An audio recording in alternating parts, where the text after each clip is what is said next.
The heels of a quiet Canada Day, parts of central Canada have been hit by the first heat wave of this summer.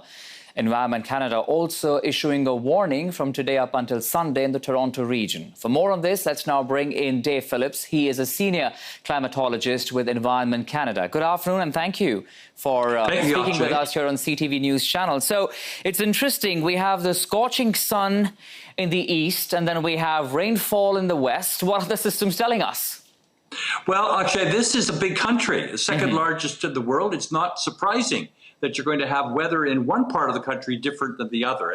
But I think what's sort of unusual, it's extreme. Edmonton has just finished 10 days in a row with wet weather. They've had twice the amount of precipitation they normally would see. We're seeing no forest fires, really a serious issue at all in British Columbia, Alberta, and parts of Saskatchewan. But here in the central part of the country, from Manitoba through northern central, southern Ontario, and western Quebec, we're into another heat bout.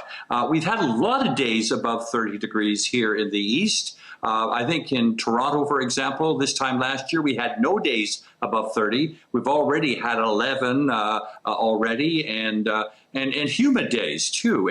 But what's interesting, actually, is that what we're seeing over the next 7 days is just continuation of this very warm, humid kind of condition.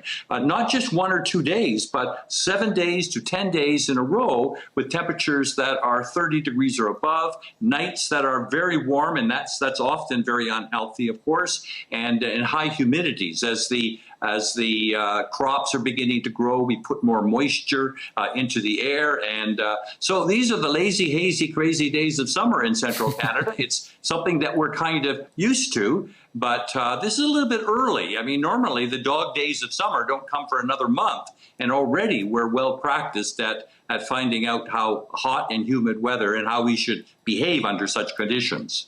So with the temperatures on a high for the next 7 days, humidity also on the high, which will feel more than what the number truly is in terms of temperature. What's your advice for people to cool off a bit? Because also gathering outside, going to the beaches in these days, times of COVID-19, there is a certain amount of risk involved as well.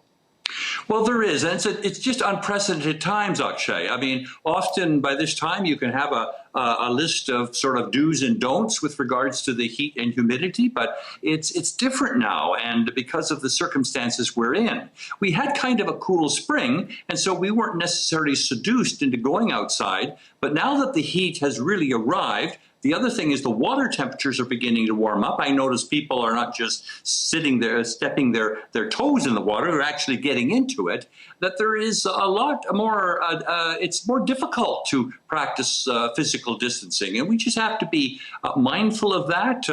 The authorities are doing what they can to encourage people to do that, but individuals have to take a certain responsibility. We can enjoy the dog days of summer, the beer drinking kind of weather without putting ourselves at risk.